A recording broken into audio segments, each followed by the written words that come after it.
할렐루야. 점심 잘 드셨습니까? 자셨습니까? 여러분 어디에 할 차람인지 지난주를 안 하니까 어디 할 차람인 사장에 몇 번 2번 할 차람인가요? 큰 2번인가요? 맞습니까? 한편 아버지는 거기죠. 거기 한번 거기부터 좀 나가겠습니다. 우리 한번 읽어보죠. 좀 졸리기도 하고 좀 너무 졸리신 분은 이렇게 서서 이렇게 좀 이렇게 하시기를 바랍니다. 2번 같이 한번 읽어보겠습니다. 시작. 한편 아버지는 허랑방탕하게 살며 오랜 시간 떠나 있는 둘째 아들을 날마다 기다리셨습니다. 그러다 멀리 아들이 오는 것을 보자 아버지는 어떻게 하셨습니까? 이 모습 속에서 예수님은 우리에게 무엇을 보여주시려고 한 것일까요? 이 대목을 보면 참 감동이 되는데요. 우리가 생각하는 하나님과 또 성경에서 말하는 하나님이 약간 차이가 있습니다. 여러분 20절을 한번 읽어보도록 하겠습니다. 시작. 일어나서 아버지께로 돌아가니라. 아직도 거리가 먼데 아버지가 그를 보고 측은히 여겨 달려가 목을 안고 입을 맞추니. 이 이제 둘째 아들에 대한 이야기잖아요. 이 둘째 아들이 이제 일어나서 아버지께로 돌아가려고 하는데 아직도 거리가 먼데, 이 대목이 되게 중요한 겁니다. 이 단어 하나하나가 그냥 예수님께서 그냥 쓴 단어가 아니라 하나님과 인간 사이를 표현하기 위해서 이런 단어들을 다 하나씩 이제 구사해서 쓴 건데, 하나님과 우리 사이의 거리가 이 아버지와 아들의 거리예요. 아직도 거리가 먼데, 아들은 돌아가려고 하는데 돌아가기에는 아직도 거리가 먼 겁니다. 그런데 아들도 이제 돌아가기는 하지만요, 그죠? 아직도 이제 아들도 아버지께로 돌아가려고 하긴 하는데 거리가 워낙에 먼데, 그 아버지예요. 아버지인데 이 아버지가 그 거리가 먼데, 여러분 아버지 하면 연세가 들었다는 거 아닙니까? 연세가 들면 노안이 있어요, 없어요? 노안이 있잖아요. 그럼 이제 안 보여야 되잖아요. 근데 거리가 먼데 무슨 몽골리안처럼 그게 보이는 거예요. 이렇게 딱 이렇게 그냥 시력이 막 12 막 이렇게 되는 거죠. 딱 보이는. 그거는 이제 너무 시력이 좋다기보다 자기 아들은 알아보는 거죠. 그런데 여러분, 우리 저 청년부실이면서도 카페처럼 쓰고 있는 저게 그 렘브란트가 그린 돌아온 탕자 그림 보면 알지만 그 아버지가 더 성해요, 아들이 더 성해요? 아들이 이게 더 나이가 들어 보이는 것 같이 뒤에 뭐 머리도 듬성듬성하고 이게 몰골이 말이 아니에요. 실제 생각을 해보세요. 거기서 허랑방탕하게 보내면서 흉년이 들고 또 돼지가 먹는 지엽 열매마저도 못 먹을 정도니까, 그때 갈 때는 뭐 배 타고 뭐 비행기 타고 리무진 타고 갔을지 몰라도 올 때는 걸어왔을 거 아니야. 누가 뭐 돈이라도 있겠어요? 오면서 뭐 또 제대로 먹었겠습니까? 그러니까 완전히 거지요, 산 거지. 그러니까 몰골이 이게 그때 나갔던 애가 아니야. 그런 애가 아니고, 제가 예전에 어떤 형제가 기억이 나요. 저보다도 선배긴 한데 그분이 호주에, 여러분 워킹 홀리데이인가요? 그걸로 갔어요. 그러면 거기서 그 농장이 있습니다. 무슨 바나나 농장인지 무슨 농장에서 일을 하면 돈을 많이 벌어요. 근데 그분이 얼굴이 뽀샤시한 분이에요. 제 선배. 제가 그분 갈 때 기억이 나요. 근데 딱 1년인가 2년 만에 돌아왔을 때 다들 놀랬잖아요. 그분이 그분인가. 얼굴이 그냥 새까맣게 탄 데다가 하도 담배를 펴가지고 너무 이제 스트레스도 받고 그러니까 이 얼굴이 쭈글쭈글해서 그 양반이 그 양반인가 싶을 정도. 그러니까 그보다 더 심할 정도의 아마 몰골일 겁니다. 근데 아버지는 그 아들이 멀리서 오는데도 그게 직감적으로 아는 거예요. 자기 아들인 거를. 그 말은 어떤 의미일까요? 그 아들이, 오늘도 우리 오전에 얘기했지만 아들이 몇 날 몇 시에 온다고 통보를 하고 메일을 보내고 SNS 보내고 이렇게 왔겠어요? 아니면 그냥 왔겠어요? 그냥 왔겠죠. 뭐 부지불식간에 온 거죠. 그러니까 이 말은 무엇을 의미하냐면 아버지는 늘 기다렸다는 거죠. 늘 기다리고 아버지는 아들을 또 알아본다는 거죠. 네, 그렇게 몰골이 그렇게 상해도 아버지는 아는 거예요. 그게 부모의 마음이 그런 겁니다. 그게 신기한 건데, 예전에 우리나라 왜 그거 있지 않았습니까? 그 뭐요? 거시기 그 이상가족 찾기 같은 거 있잖아요. 그거 여러분 가끔 TV에 그 재미난 에피소드 거기 많잖아요. 그 진짜 이렇게 오빠 맞냐고, 그래도 거기 점 있는, 그래 오빠 막 이렇게 막 했는데 이상하다, 이거 아닌 것 같은데 그런 것도 있었어요 그때. 진짜 뭐 그러면서 서로 막 얼싸안고 막 울다가 갑자기 근데 뭐 이렇게 얘기하다가 아닌데 이러면서 뻘쭘해하고 그런 장면도 있고 그랬었어요. 근데 피부치라는 게 참 무서운 게 그걸 아는 거죠. 뭐 부모들도 그렇고. 여기 아버지가 거리가 먼데 아버지는 매일같이 아들이 돌아오기만을 손꼽아 기다렸고, 우리가 처음에는 이 아버지가 신기했잖아요.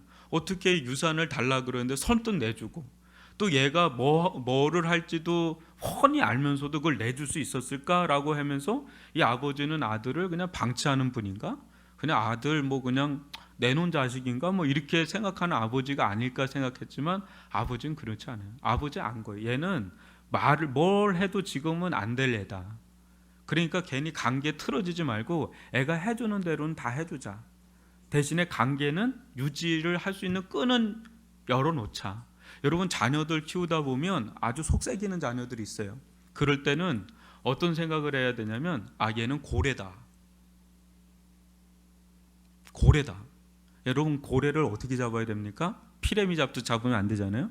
작살 하나 꽂아놓고 그냥 계속 이제 작살이 다 풀리도록 그냥 기다리는 거예요. 힘 빠질 것 같으면 쑥 당겼다가 아직도 힘이 남아있으면 좀 내비두고, 그러다 힘 또 잡아당겼다 내비두고. 맞습니까, 나무 형제님? 큰 고래 같은 사람이잖아요. 그런데 그게 지혜예요. 그 애가 막 사춘기 때나 뭐 말 안 듣는다고 해서 뭐 그때 뭐 난리가 나고 뭐 그냥 지구가 무너질 것 같이 애 막 그렇게 대들다 보면 애하고 관계가 끊어지면 돌아올 여지가 없어요. 지금 둘째 아들이 그런 상황이거든요. 그러니까 아버지가 작살 하나 꽂아놓고 그냥 냅둔 거예요. 그러니까 애가 지가 들어오잖아요. 들어올 때 애가 그 작살이 관계거든요. 그러니까 아버지가 생각이 나서 이제 스물스물 오는데 아버지는 실은 마음은 그렇지 않았던 거예요. 늘 아들이 돌아오기만을 기다린 거고, 거리가 멀어도 아버지는 늘 자식을 향해 있었던 거예요. 먼 타국에 갔는데도 우리 권사님들 다 어디 간 거예요? 하다 보니까 그래서 저기 이렇게 그래도 기다리는 거예요. 이렇게 다 기다리고, 이제 그 아버지의 마음이 여기에 고스란히 담겨 있는 겁니다. 아버지가 매정한 분도 아니고 냉철한 분도 아니고 진짜 가슴 따뜻한 그런 사랑의 아버지인데 그 아들이 돌아오기만을 원하고, 예전에 저희 어머니도 기억이 나요. 우리 아버지 이제 장사하러 나가면 한 달이고 두 달이고 나갔다가 오시는데 매일 그렇게 그 아랫목에 그 밥 이렇게 밥을 거기 옛날엔 보온밥솥이 뭐 또 그렇게 있지 않을 때 거기다가 이제 그 할아버지도 늦게 들어오시려면 그 아랫목에다가 그렇게 포개 가지고 밥그릇 그렇게 덮개가 옛날에 있었잖아요. 뭐 제가 소위자매까지는 참아주는데 그 이상은 좀 알아들어야 되는 거 아닙니까?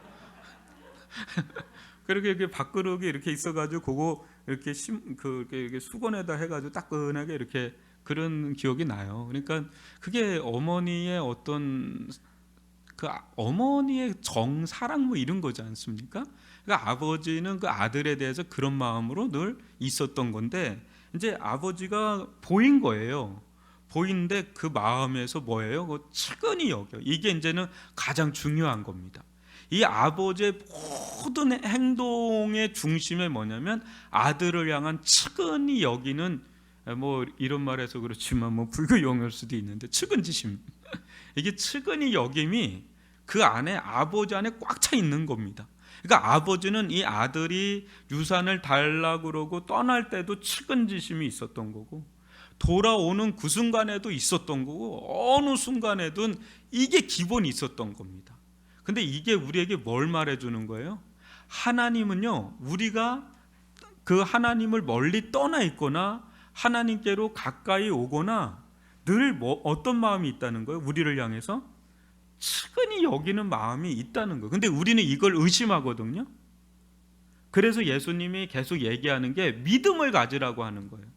왜냐하면 이걸 믿기가 너무 어려운 거예요. 여러분, 믿음을 요청한다는 거는 믿을 수 없는 상황일 때 믿음을 요청하지, 믿을 수 있는 상황에서 믿음이 굳이 요청이 안 돼요. 무슨 말이냐면, 여러분, 이게 여기 딱 있어요. 이게 컵입니다. 이걸 믿으십시오. 이게 믿음이 굳이 필요 안 하잖아요. 그죠?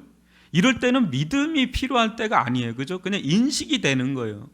그죠? 지적인, 그냥 시각적인 인식의 차원에서 다 인식이 돼요. 그러나 이게 이렇게 있는 데서 여기 컵이 있고 컵 안에 물이 있습니다라고 얘기를 할 때, 그때는 어떤 인식이 필요해요? 믿음이라는 인식이 필요한 때 요청이 되는 거예요. 왜? 내 시각과 인지의 능력으로는 이게 감지가 안 되는 거예요. 이럴 때 하고. 그러니까 전혀 믿을 수 없을 때 믿음이 요청되는 거예요. 그래서 성경에서 특히 예수님의 말씀 보면 믿으라는 말이 많이 나오잖아요. 그 믿으라는 말은 달리 말하면 믿기가 너무 어려운 상황을 말하는 거예요. 그래서 우리가 하나님을 대할 때 측은히 여긴, 우리를 향해서 하나님은 측은히 여긴다라는 거를 믿기라는 게 어려워요. 뭐 좋을 때, 은혜 받을 때는 여러분 그거 믿기 쉬운데, 멀리 떠나서 허랑방탕하게 살고 죄짓고 막 자기가 멋대로 살고, 하나님은 나 같은 인간 받아주지 않을 거야, 나를 벌하실 거야, 저주하실 거야, 나하고 거리가 멀 거야, 뭐 이런 상황, 이런 생각으로 가득 찰 때 나를 측은히 여긴다라는 걸 믿으십시오라고 하면 그거 믿기가 어려운 거예요. 근데 아들의 상황과 상관없이 아버지는 그를 보고 측은히 여겼어요. 근데 어느 한순간에 측은히 여긴 게 아니라 매 순간 측은히 여겼던 겁니다. 아들만 떠났을 뿐이지 아버지는 변한 게 없어요. 그대로 측은히 여겼다. 그 측은히 여기는 그 마음이 아버지로 하여금 어떻게 하게 만들어요? 달려가게 하잖아요.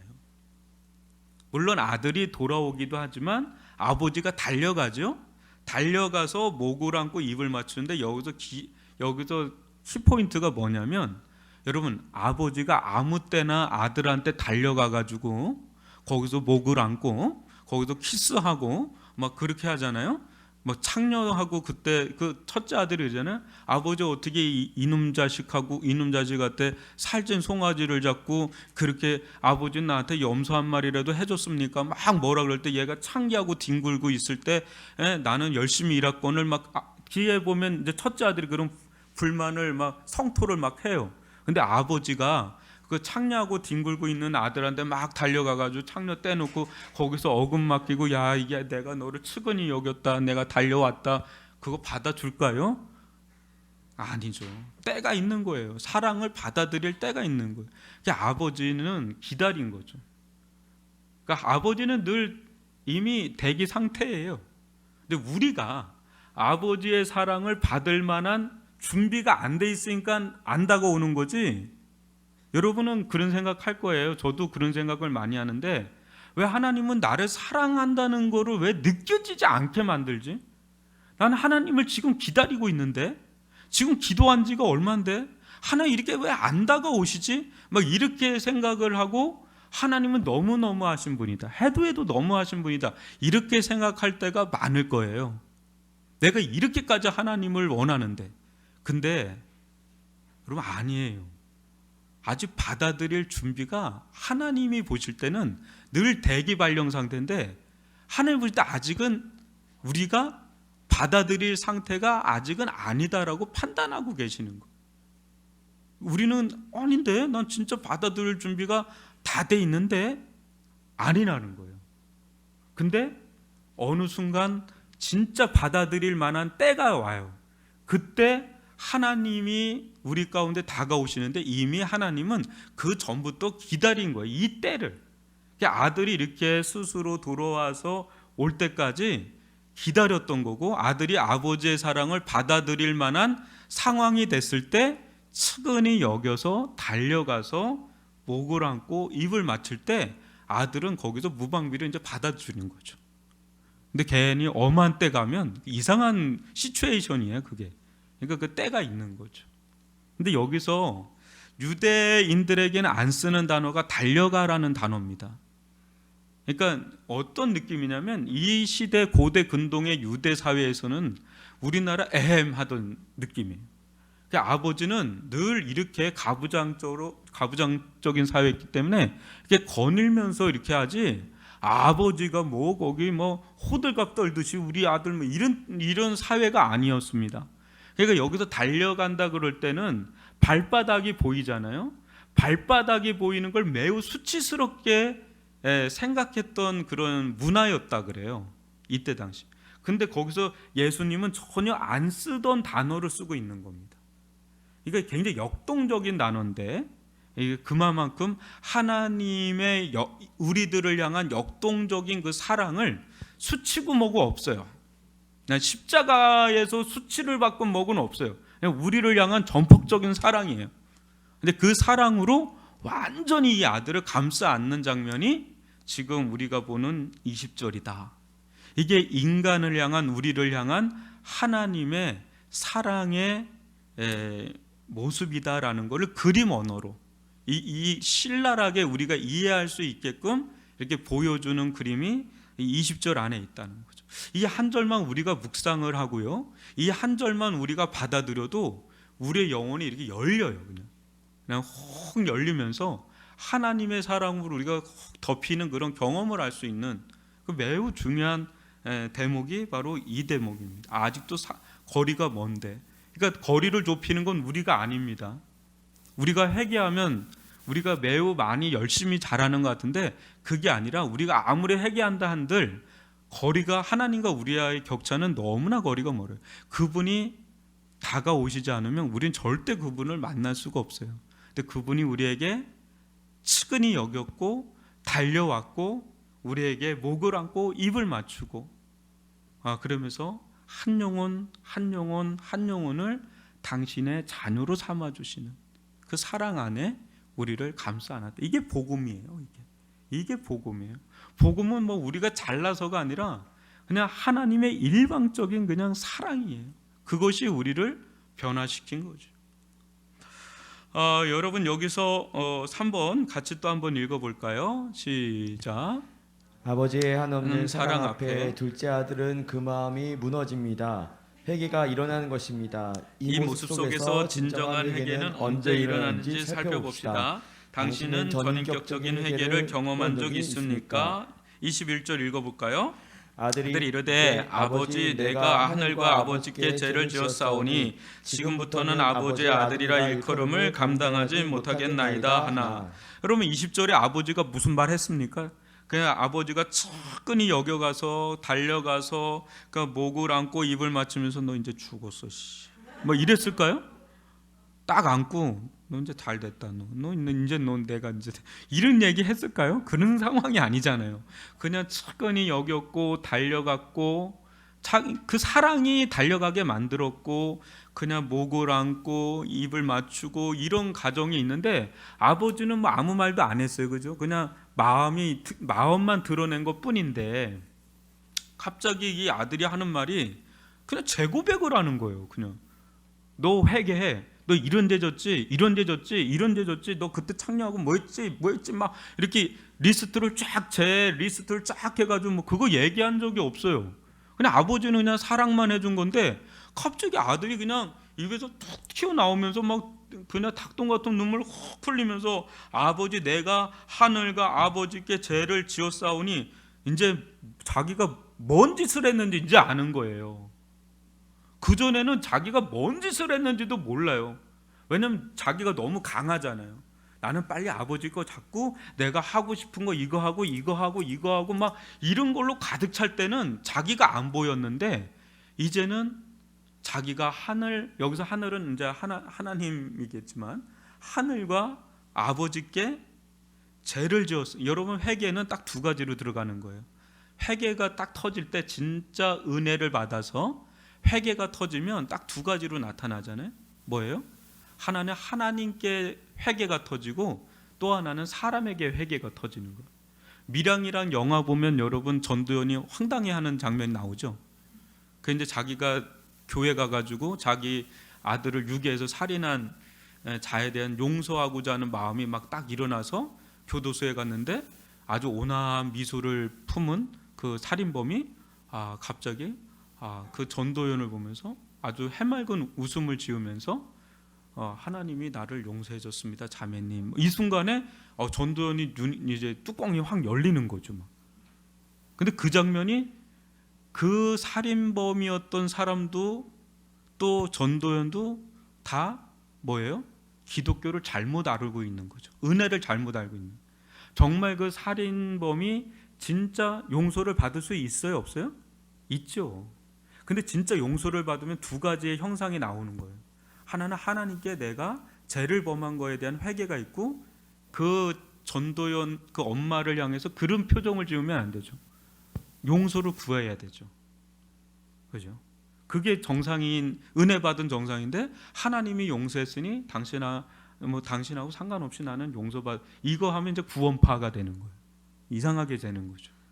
여기서도 이 아들이, 아버지 내가 하늘과 아버지께 죄를 지었사오니 지금부터는 아버지의 아들이라 일컬음을 감당하지 못하게, 아주 전형적인, 아주 오리지널 회개를 전형적으로 가장 아주 진짜 회개의 아주 전형을 보여주는 대목이 이 대목이에요. 하늘과 아버지께 죄를 범하였다라는 고백과 아울러 그 다음에가 더 중요해요. 지금부터는 아버지의 아들이라 일컬음을 감당하지도 못하겠다라고 하는 아주 심령이 진짜 회개한 사람의 특징이에요. 근데 회개는 했는데 자기가 강해. 내가 그냥 회개도 했는데 이제는 하나님 자녀 될 만한 거 아닙니까? 제가 왜 이렇게 나오면 이게 회개가 좀 잘못된 회개예요. 진짜 회개가 터지면 아무 할 말이 없는 거예요. 그러니까 진짜 하나님 앞에 회개가 터지잖아요. 하나님의 처분에 완전히 맡겨버리는 거예요. 그분이 나를 받아주면 진짜 감사한 거고, 나를 벌 주셔도 그거 마땅합니다라는 의식이 생기는 거예요. 나는 벌을 받아 마땅합니다. 이거에 대한 인식이 너무 명료해요. 네. 그래서 그러나 그저 긍휼히 여기신다면 저를 불쌍히만 여겨달라는, 그러니까 불쌍히만 여겨달라는 고백이 터질 때 그게 진짜 회개예요. 그러니까 이 회개는요, 아무 때나 회개가 터지는 게 아니에요. 여러분, 제가 늘 얘기를 하는 것 중에 하나가, 가장 큰 축복이 뭔지 아십니까? 가장 큰 축복이 뭔지 아십니까? 회개할 수 있는 게 가장 큰 축복이에요. 회개할 수 있는. 근데 언제 회개가 터지는지 아세요? 제가 이게 왜 축복이라는지 이것 때문에 그래요. 언제 회개가 터지는지 아세요? 이 흐름을 잘 보세요. 하나님의 사랑과 은혜를 경험할 때, 그때 사람은 회개가 터지는 거예요. 하나님의 진노와 심판과 채찍질과 징계, 그걸로 회개가 될 것 같잖아요.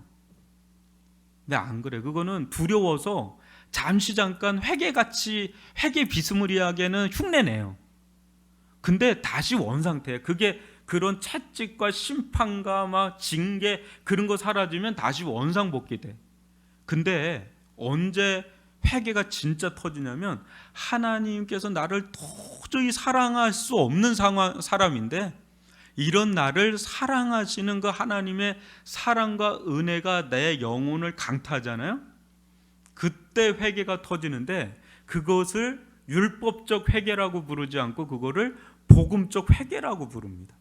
그 복음적 회개가 터질 때 그때 어떤 인식이 들어가면 자기는 정말 아무것도 아닌 인식, 정말 아무것도 아니고 자기는 벌을 받아도 마땅하다는 의식을 갖게 돼요. 그러니까 이게 진짜 회개죠.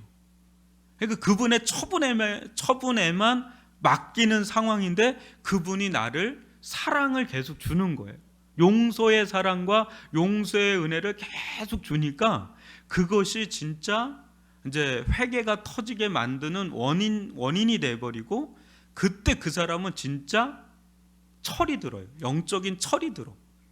그래서 진짜 변화돼요. 여러분도 왜 우리 애들이 철든다 그러잖아요. 그 왜 철들어요? 언제 철들어요? 이제 부모님이 이제 어떤 분인지를 알게 될 때 망나니처럼 살았던 애가 부모님의 뭐 때문에? 그 사랑 때문에 철드는 거예요. 그러니까 막 엄하게 다스리고 막 이러면 철들 것 같잖아요. 아니에요. 그 사랑의 눈을 뜰 때 그때 자기를 향한 그 탁탁 이루 말할 수 없는, 감당할 수 없는, 내가 이렇게까지 했는데도 불구하고 그렇게 나를 받아준 그 사랑의 눈이 뜰 때 그때 철드는 거예요. 제가 예전에 과외를 한 적이 있는데 그 과외를 98년도입니다. IMF 터질 때인데 그때 제가 이제 졸업을 하고 이제 그 과외를 누가 이렇게 소개를 해줬는데 그 과외를 소개해 주신 분이 전문 과외 선생이세요. 그 몸무게가 한 120kg 되고 키가 한 180이 넘고 하여튼 거구신데 그분은 딱 얼굴 봐도 그냥 눌려요. 그냥 멀리서 봐도 눌려요. 그냥. 근데 그분이 자기가 맡은 애가 있는데 페이는 굉장히 높게 쳐주니까 자기는 조금 뭐 일도 바쁘고 좀 나보고 좀 맡으라고, 페이는 아주 좋게 나온다고 그러면서 근데 잘못 맡았죠. 제가 맡지 말아야 될 애인데 근데 갔는데 집에 갔는데 아버지가 조폭이에요. 근데 요새 조폭은 뭐 그런 조폭이 아니라 세련된 조폭이라서 건축회사 사장이에요. 근데 알고 보면 조폭인데 그 집에 갔는데 IMF 시절인데도 뭐 대리석으로 의리의리합니다. 집에 가면 일단 집에 딱 가면 그 아내분이 일단 눌려 있어요. 뭔지 모르게 눌려 있어요. 후에 알았어요. 그분이 조폭인지를 나중에 알았어요. 이게 눌려 있는데 항상 이게 큰 상에다가 의리의리하게 이렇게 차려줘요. 그걸 이제 먹고 애를 가르치는데 애가 공부할 의지가 전혀 없어. 여러분 공부할 의지가 전혀 없는 애들을 가해시키는 겁니다. 보통. 그래서 이제 걔를 만났는데 그러면 그때는 일단은 공부를 시키기보다 이제 카운셀링이 들어가야 되잖아요. 카운셀링이 이제 들어가는데 얘가 보통 심각한 게 아니에요. 그 얘가 일본 만화책은 다 갖고 있더라고요. 또 일본 게임 CD는 다 갖고 있어요. 그때가 98년도인데도 걔 방이 엄청 커요. 근데 거기 보면 큰 창고에 일본 만화하고 일본 CD가 다 있습니다. 그래서 그 게임 CD를 보고 얘가 선생님 나 게임 좀 하게 해주세요. 막 눈을 막 깔면서 그래 한번 그냥 좀 해봐라. 10분만 해보면 다 게임이 뭔지 알아요? 죽이는 거예요. 계속 막 이렇게 죽여 이러면서 하고 있어요. 그래서 왜 그런가 얘 인생 상담을 하다 보니까 아버지가 얘를요, 그 아까 조폭이라 그랬잖아요. 야구 방망이로 머리끝부터 발끝까지 패버려. 애를 완전히 패버리는데요. 그 얘가 말 안 듣잖아요. 한마디 하면 얘가 완전히 얼어붙어요. 너 아버지한테 얘기한다 그러면 애가 그냥 그대로 얼어버려요. 근데 몇 달 하고 제가 잘렸거든요. 도저히 안 되더라고.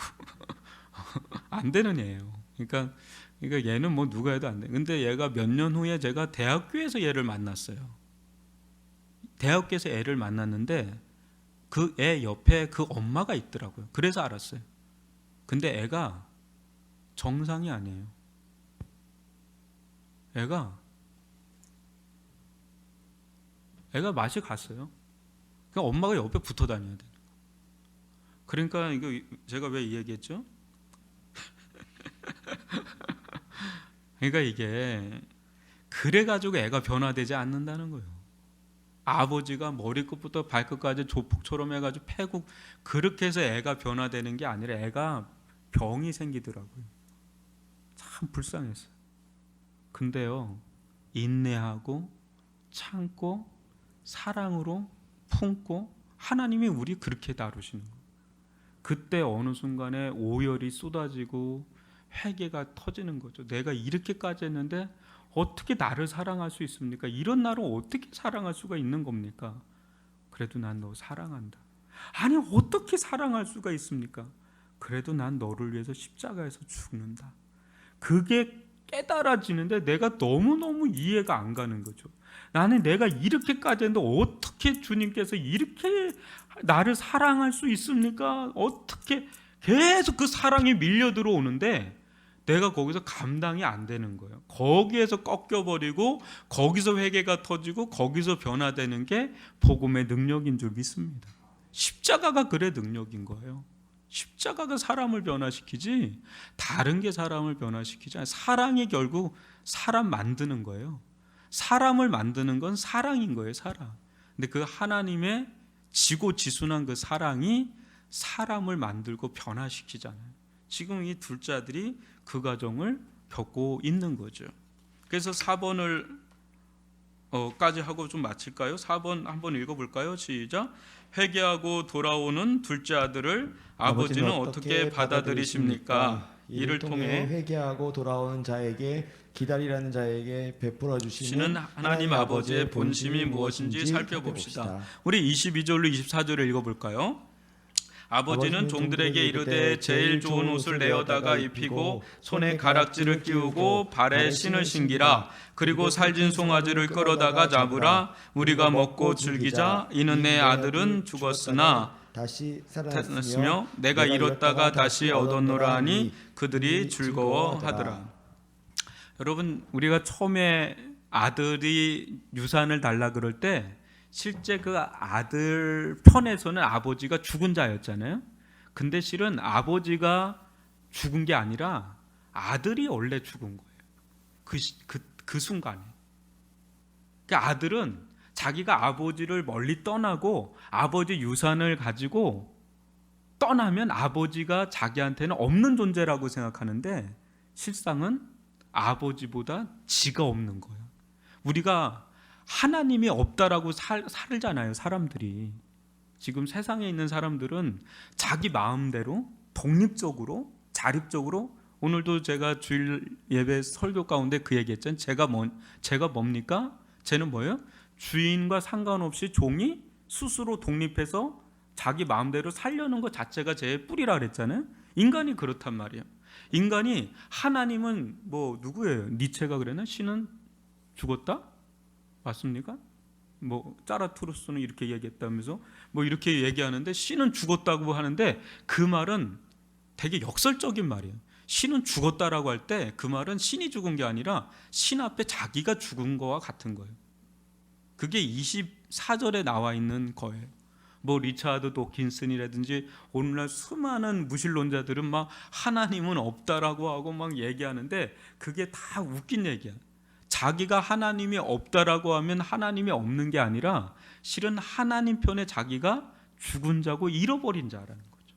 그래서 이 아버지가 그러잖아요. 이 내 아들은 죽었다가 다시 살아났으며 내가 잃었다가 다시 얻었노라.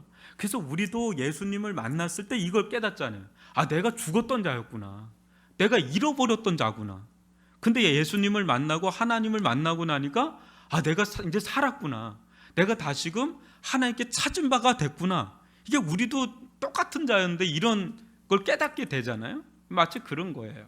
그래서 이 아버지는요, 이 옷이 나오죠. 여기에 옷을 이 단어가 굉장히 중요한 단어들이거든요.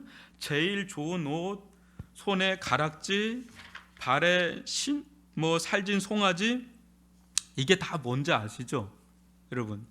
그 좋은 옷은 대표적으로 뭘 상징하죠? 예? 신분을 상징하잖아요. 제가 어제 그 장례식에 가서 가운 입을 때 그거는 목사 가운으로서 목사라는 그거예요. 근데 이제 거기에 이렇게 딱 가면은 이제 검은 복장 입고 왔다 갔다 하면 그 상주나 이제 상조에 관련된 분들이 하얀 가운 입은 분은 이제 의사가 되는 거예요. 거기서 이제 군복 입고 있으면 그건 군인이신 거고. 그러니까 옷은 정확하게 신분을 상징을 하는 거예요. 근데 제일 좋은 옷을 이렇게 입혔다라는 거는 이 아들로 격상시킨 거예요. 그러니까 나는 아들도 일컬음을 감당하지 못하겠다라고 하는 이 아들이, 아버지는 그 아들을 이렇게 신분을 회복이 일어나는 거예요. 원래 너는 이런 자야. 원래 너는 이런 자야. 에덴 동산에서 창조했을 때 너의 진짜 모습은 이런 자야. 이런 자야. 그래서 가락지, 이것도 다 그 신분적인 얘기입니다. 신도 그렇고. 그러니까 하나님은 이 아들을 지금 아들로서 이제는 복귀시키는 거죠. 회복시키는 거예요. 그러니까 여기서 진정한 회복이 일어나고 상처도 회복이 일어나요. 여러분 막 우리가 어디 뭐 이렇게 심리학도 배우고 정신과에 뭐 가서 뭐도 하고 하는데 그걸로 궁극적으로는 이게 회복이 일어나지 않아요. 보면 이렇게 뭐 약간 완화 같은 건 하는데 그 병원에 가도 늘 하는 게 약 정도밖에는 안 돼요. 이렇게 뭐 얘기를 해봤자 그냥 우리들의 어떤 카운셀링 정도도 안 되는 경우가 상당히 많아요. 정신과에 가서 뭐 상담을 해도 뭐 그냥 첫 번째 경청하세요. 그러니까 경청해 주는 거예요. 이렇게 들어주고 또 뭐 이렇게 해주고. 그러니까 진짜 언제 내면에 어떤 회복이 막 일어나냐면 이렇게 하나님과의 관계가 회복이 될 때, 하나님의 은혜를 경험하기 시작할 때 진짜 치유 회복이 일어나요. 그래서 사람다워지는 거예요. 그런 대표적인 여자가 누구였어요? 사마리아 여인 아닙니까? 어디 치료하러 뭐 갔습니까? 예수님을 만나니까 한순간에 끝나버리는 거군요. 그게 복음의 능력이에요. 대단한 능력입니다. 근데 이 아들이 이제 하나님 아버지 안에서 자기의 신분 자체가 회복이 되면서, 신분이 회복이 되면 정체성이 확립이 되는 거예요. 아이덴티티. 나는 누구다. 그전에는 자존감이 막 밑바닥에 떨어질 대로 떨어졌는데 이제 옷을 입히지, 가락지 해주지, 살찐 송아지 해야지, 막 신발 신기지. 그러니까 이게 격상이 회복이 되니까 이제 자존감이 회복이 되면서 자기 정체성이 회복이 되면서 아주 이제 당당한 사람이 돼가는 거예요. 이게 그러면서 서서 이제 회복이 돼가는 거죠. 여러분, 한 번 자녀는 영원한 자녀예요. 그 부모에게는 아무리 그 자녀가 잘났든 못났든 자녀는 자녀잖아요. 하나님은 그러신 분이에요. 하나님 그런 우리보다 더한 아버지죠. 더한 영적인 부모죠. 그러니까 우리가 잘났든 못났든 우리가 하나님께로 돌아올 때 하나님 우리를 정말 보잘것없는 자들이 아무 내세울 게 없어요. 진짜 nothing이에요. nothing. 진짜 거적대기 같이 이렇게 있는, 근데 우리를 하나님의 자녀로서 삼아주시고 회복을 시켜주시는데, 이제 내면서부터 우리의 자존감서부터 우리의 삶도 관계도 다 회복을 시키면서 아주 얼마나 아름답게 변화시키는지, 정말 아름답게 변화시키는지 몰라요. 제가 아는 한 형제 얘기 예전에도 했죠. 이게 구치소 가가지고 막 했던 그런 형제가 있는데 그 여자 어떻게 좀 겁탈하려고 하다가 미수에 그쳤는데 그게 또 강금 폭행이 돼가지고 또 이제 그 무면허 운전도 하고 뭐 이렇게 하다가 또 그 여자가 기지를 발휘해서 이렇게 후 부는 데서 걸려가지고 잘못해서, 그래서 거기서 살려달라고 해서 그렇게 해서 걸려가지고 구치소 갔는데, 구치소 갔다 오니까 사람이 더 악해지더라고요. 그래서 이상하더라고. 그 친구 데려다 놓고 로마서 가지고 이제 막 말씀을 가르치는데 로마서에서 와장창 깨지더라고. 와장창 사람이 깨지니까요, 그냥 얼굴이 막 변하고 막 찬양을 하기 시작하는데, 사람이 그거 뭘로도 안 바뀌는 사람이 복음이 들어가니까요, 예수의 이름이 들어가니까 변화되더라고. 그런 것들 뭐 많이 봤으니까 결국은 사람을 변화시킨 건 복음의 능력인 것을 보게 되죠. 오늘 여기까지 좀 하겠습니다. 이 누가복음 여기에는 이 복음의 아주 색깔이 굉장히 강하게 녹아 있는 것을 볼 수가 있습니다. 우리 이 시간 같이 한번 기도를 할까요? 여러분, 우리도 이 둘째 아들, 첫째 아들일지는 모르겠지만 우리는 잃어버린 아들인데 주님 안에 들어오면서 우리가 실은 굉장히 많이 회복이 됐어요. 여러분, 우리가 지금 아직도 더 많은 회복을 필요로 합니다 이렇게 고백할지 몰라도 여러분들이 받은 은혜, 여러분들이 받은 복이 생각해 보세요. 진짜 많아요. 이렇게 귀한 사람들, 또 이런 성경을 접하고 이렇게 함께 할 수 있다는 거, 이거 누구나 누릴 수 있는 특권들이 아닙니다. 어마어마한 특권의 은혜의 이렇게 바운더리 안에 우리가 들어와 있다는 걸 생각해보고, 우리 정말 부족것 없는 자들이었잖아요. 상처 많고 죄 많고 허물 많았던 자들인데 그저 주님께서 우리를 사랑한다는 그 하나의 이유 하나로 우리가 이렇게 서 있다는 거, 이걸 감사하면서 우리 주님 안에서, 그 사랑 안에서 더욱더 회복을 경험하고 하나님의 자녀답게, 왕의 자녀답게, 왕손입니다. 우리는 왕의 자녀답게 우리가 서나갈 수 있게 해달라고 주여 한번 부르고 기도하고 제가 마무리 기도하겠습니다. 주여, 오 아버지 하나님, 저희들 가운데 함께 해주심을 감사합니다. 은혜를 베풀어 주심을 감사합니다. 저희들 가운데 날마다 은혜를 베풀어 주시는 하나님, 주님 안에서 주의 사랑을 경험하게 도와주시고 저의 자존감이 회복되기를 원하며, 저의 신분의 회복을 경험하기를 원하며, 저의 아이덴티티가 회복되기를 원하며, 주님 안에 있는 그 풍요함, 주님 안에 있는 그 풍성함을 마음껏 누리며 나아갈 수 있도록 이 복음의 능력을 경험하며, 복음의 은혜를 경험하며, 복음의 아름다운 열매를 맺어 나아갈 수 있도록 인도하여 주시옵기를 원합니다. 우리가 잘났던, 우리가 못났던, 우리가 거리가 멀던 좁던 상관없이 우리를 향한 측은히 여기는 그 마음 안에 하나님, 우리가 있사오니 우리를 긍휼히 여겨주시고 불쌍히 여겨주시고 주님 앞에 서 있을 수 있도록, 아버지 다시는 주님 품을 떠나지 않도록 아버지 저희들을 붙잡아 주시옵기를 원합니다. 함께하여 주옵소서. 긍휼히 여겨 주옵소서.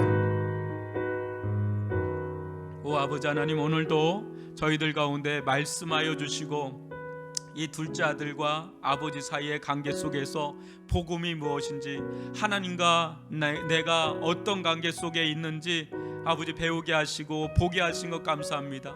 주의 그 한량 없는, 이름 말할 수 없는, 설명되어질 수 없는 그 사랑이 우리를 변화시켰고 우리를 불렀고 우리에게 다가섰고 우리를 변화시켜 싸우니, 회복시켜 싸우니 그 사랑에서 멀어지지 않게 도와주시고 그 안에서 치유를 경험하고 회복을 경험하고 자존감이 세워지고 당당하게 서고 저희들의 아이덴티티와 사명과 저희들의 길이 그 안에서 새롭게 일어설 수 있도록 축복하여 주옵소서. 주님께서 저희들을 복음으로 감싸 안아주시니 복음의 능력에, 복음의 은혜 위에 든든하게 서나갈 수 있도록 함께하여 주옵소서. 예수님의 이름으로 기도합니다. 아멘.